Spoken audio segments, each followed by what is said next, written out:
नमस्कार दोस्तों, स्वागत है आपका आज के इस करंट अफेयर्स के सेशन में। जो हमारे जो करंट अफेयर्स के जो आर्टिकल होंगे इस वीक के वो होंगे ये।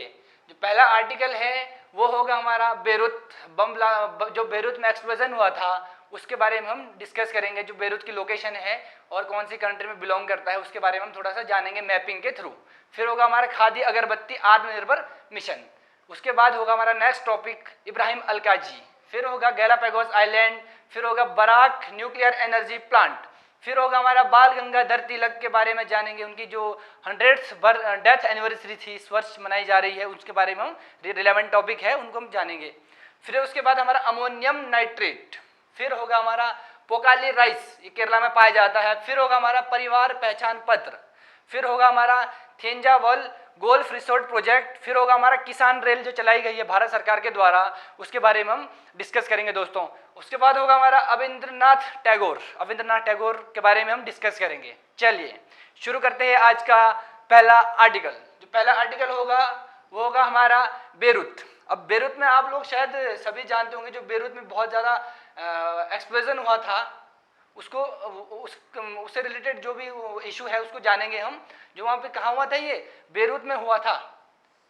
ये बेरूत में ब्लास्ट हुआ था और ये कहाँ की राजधानी थी, ये हमारे लेबनान की राजधानी थी। कितना 2750 टन अमोनियम नाइट्रेट। यहाँ से क्वेश्चन बनेगा कि जो बेरूत में जो एक्सप्लोजन हुआ था उसमें कौन सा नाइट्रेट पाया गया था। वो था हमारा अमोनियम नाइट्रेट था वो जो वहाँ पे पाया गया था जिसकी वजह से ये ब्लास्ट हुआ था जो वहाँ पे वेयर हाउस में था। अब जो ये स्टोरी तो बहुत लंबी है। जो वहाँ से कोई पोर्ट आ रहा था रशिया से, तो रशिया का पोर्ट आया वहाँ पे और इन्होंने उसको वेयर हाउस में रख दिया। 6 साल पुराना जो अमोनियम नाइट्रेट रखा गया था वहाँ पे, तो 6 साल पुराना अमोनियम नाइट्रेट रखा था दोस्तों वो वहाँ पे 6 साल से वहाँ उस वेयर हाउस में था वो। तो 6 साल के बाद वो वहाँ पे जाके डिकम्पोज और वो फिर ब्लास्ट हो गया। और ये कहाँ की, अब थोड़ा सा जानेंगे हम। कैपिटल कहाँ की है ये हमारे लेबनान की राजधानी है। यहाँ से दूसरा क्वेश्चन बनेगा कि जो बेरूत है वो कौन से देश की कैपिटल है। वो है हमारे लेबनान की और ये लार्जेस्ट सिटी है वहाँ की दोस्तों। सबसे बड़ी जो वहाँ की सिटी है ये कौन सी, बेरूत। किसकी सिटी है ये हमारे लेबनान की। और हमारे इसकी लोकेशन, अब जो लोकेशन जानेंगे हम मेडिटेरियन सी के कोस्ट में है। जो हमारा भूमध्य सागर है उसके कोस्ट में है ये सिटी और ये पेनिनसुलर सिटी है ये। चलिए अब थोड़ी सी लोकेशन जान लेते हैं। ये हमारा दोस्तों लेबनान है, देख सकते हो आप, ये पूरा लेबनान है। ये लेबनान है। अब लेबनान में ये है हमारा बेरूत।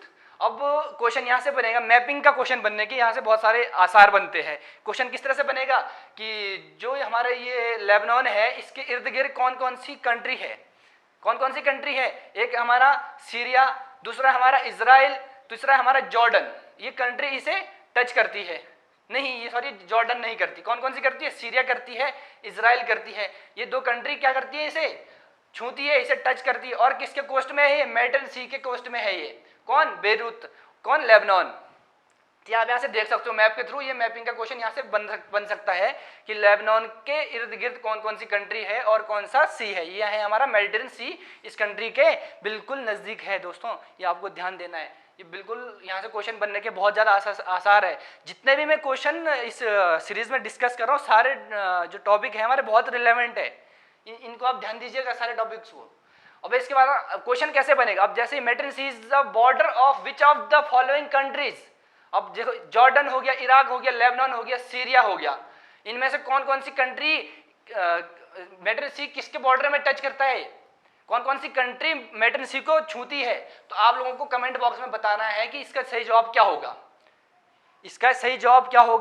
जो भूमध्य सागर है कौन कौन से देश की बॉर्डर को वो टच करता है। तो आप लोगों को क्या करना है, कमेंट बॉक्स में कमेंट करके बताना है कि इसका जो सही जवाब क्या होगा। इस तरह से क्वेश्चन बनेंगे। इसके बाद हमारा जो नेक्स्ट टॉपिक होगा, नेक्स्ट जो आर्टिकल है वो होगा हमारा खादी अगरबत्ती आत्मनिर्भर मिशन। खादी अगरबत्ती आत्मनिर्भर मिशन क्यों रिलेवेंट है, जो हमारे यूनियन मिनिस्ट्री ऑफ एमएसएमई है ना, micro small and medium enterprises, इसने क्या करा है, एक प्रपोज करा है कि जो खादी एंड विलेज इंडस्ट्री है इस कमीशन के द्वारा एक खादी अगरबत्ती आत्मनिर्भर मिशन शुरू किया गया। किसके द्वारा शुरू किया गया, ये किया गया khadi and village industries commission के द्वारा ये प्रोग्राम शुरू किया गया। कौन सा प्रोग्राम ये किया गया? हमारा खादी अगरबत्ती आत्मनिर्भर मिशन किसके द्वारा शुरू किया गया? ये किया गया केवीआईसी। इसको ध्यान देना है आपको। किसने प्रपोज करा? ये केवीआईसी ने। और किस केवीआईसी कौन सी मिनिस्ट्री के अंदर आती है? ये आती है हमारे ministry of MSME. Ministry MSME micro small and medium enterprises के अंदर ये प्रोग्राम आता है, केवीआईसी आता है। अब इसका जो ये खादी अगरबत्ती आत्मनिर्भर मिशन का एम क्या है? इसका मकसद क्या है? इसका मकसद है हमारा क्रिएटिंग एम्प्लॉयमेंट। जो हमारा दोस्तों जो हमारा आजकल लॉकडाउन चल रहा था कोविड-19 की वजह से, जो लोग जो माइग्रेट एम्प्लॉयर माइग्रेट हो चुके हैं, जो काम करने वाले माइग्रेट हो चुके हैं, उन्हें सरकार ने वर्क प्रोवाइड करने के लिए ये मिशन चलाया गया है कि उन्हें एक एम्प्लॉय बनाया जाए घर बैठे बैठे। तो उनके लिए ये प्रोग्राम चलाया गया है। कौन सा? ये वाला खादी अगरबत्ती आत्मनिर्भर मिशन। और मतलब इससे एम्प्लॉयमेंट जनरेट होगा इस मिशन के द्वारा, और इंक्रीजिंग डोमेस्टिक अगरबत्ती प्रोडक्शन, ये इसका मेन मकसद है। जो हमारे माइग्रेंट वर्कर है उनके लिए ये प्रोग्राम मोस्टली चलाया गया है। और इसका जो किसके द्वारा डिजाइन किया गया है? ये किया गया हमारा पब्लिक प्राइवेट पार्टनरशिप पीपीपी के द्वारा ये प्रोग्राम डिजाइन किया गया है। पब्लिक प्राइवेट पार्टनरशिप के द्वारा ये प्रोग्राम जारी किया गया। इसमें क्वेश्चन कैसे बनेगा? इसमें दोस्तों क्वेश्चन बनेगा कि जो खादी अगरबत्ती आत्मनिर्भर मिशन किसके द्वारा शुरू किया गया? कौन सी मिनिस्ट्री के द्वारा शुरू किया गया? Ministry of MSME. अब मिनिस्ट्री ऑफ एमएसएमई के अंतर्गत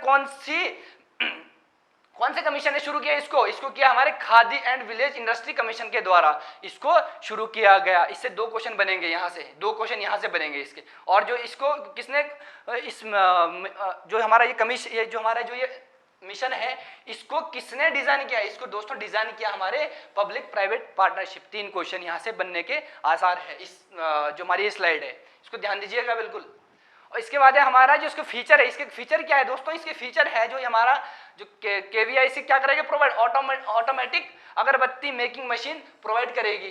जो केवीआईसी है वो क्या करेगी? प्रोवाइड ऑटोमेटिक अगरबत्ती मेकिंग मशीन प्रोवाइड करेगी और पाउडर मिक्सिंग मशीन प्रोवाइड करेगी। जो भी हमारे वो माइग्रेंट वर्कर होंगे जो इससे इंटरेस्ट ले रहे होंगे इस वर्क को करने के लिए, उन्हें ये मशीनें प्रोवाइड की जाएगी। अब इसका सब्सिडी देखो, इसको KVIC will provide 25% subsidy on cost of the machine. Machine की जो मशीन लेंगे, कोई भी वर्कर अगर मशीन लेना चाहता है उसे 25% की सब्सिडी देगी सरकार। कौन? केवीआईसी 25% की सब्सिडी देगी। जो बाकी का 75% है वो उन्हें इंस्टॉलमेंट में जमा करना होगा। जो भी वर्कर होंगे उन्हें 75% क्या करना पड़ेगा? इंस्टॉल में जमा करना पड़ेगा, और 25% उन्हें सब्सिडी देगी केवीआईसी। ठीक है। इसके बाद हमारा the business partner will provide the raw material. और जो इसके बिजनेस पार्टनर है वो क्या प्रोवाइड करेंगे? रॉ मटेरियल प्रोवाइड करेंगे। और मेकिंग जो अगरबत्ती के लिए क्या करेंगे? जो हमारे रॉ मटेरियल है वो प्रोवाइड करेंगे जो उसके बिजनेस पार्टनर होंगे। चलिए आगे चलते हैं। इसके बाद जो हमारा दोस्तों जो नेक्स्ट टॉपिक है वो हमारा इब्राहिम अलकाजी। इब्राहिम अलकाजी एक पर्सन है जो ये क्या है? ये longest serving director of the national school of drama. ये इंपॉर्टेंट है।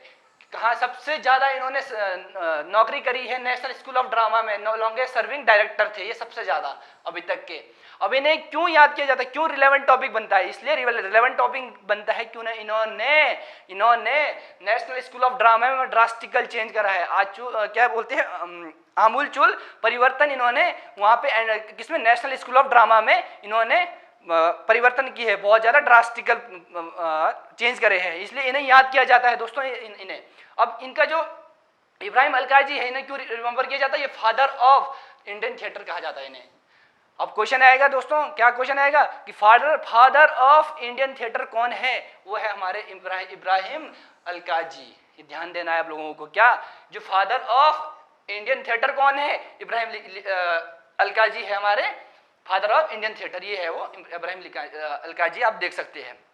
अब क्या इन्होंने इन्होंने मतलब क्रांतिकारी परिवर्तन लाए थे इंडियन थिएटर में।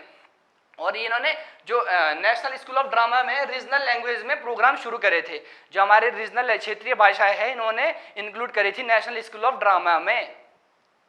इसके बाद जो हमारा क्या, he was the first person received, मतलब पहले इंसान ऐसा है जिन्होंने रूप वेद प्रतिष्ठान द तनवीर अवार्ड प्राप्त किया। ये बहुत ज्यादा इंपॉर्टेंट बन जाता है। इन्होंने कौन सा अवार्ड प्राप्त किया? रूप वेद प्रतिष्ठान द तनवीर अवार्ड इन्होंने प्राप्त किया 2004 में। इन्होंने life time contribution of the theatre के लिए इन्होंने ये अवार्ड प्राप्त किया। और इसके बाद है हमारा he received the Padmashri, Padma Bhushan और पद्म विभूषण, इन्होंने तीनों पुरस्कार ये प्राप्त किए दोस्तों, ये भी आपको ध्यान देना। ही रिसीव्ड द संगीत नाटक अकेडमी फेलोशिप, क्या संगीत नाटक फेलोशिप के भी ये मेंबर रह चुके हैं और इन्हें लाइफ टाइम कंट्रीब्यूशन दिया गया किसके लिए, थिएटर के लिए, जिन्होंने इनके जो थिएटर में जो अचीवमेंट रहे दोस्तों उसके लिए इन्हें पुरस्कृत किया गया है। चलिए दोस्तों, फिर इस सीरीज में हम इतने डिस्कस करेंगे, जो हमारे जो नेक्स्ट आर्टिकल होंगे उसको हम नेक्स्ट लेक्चर में डिस्कस करेंगे। तब तक के लिए धन्यवाद।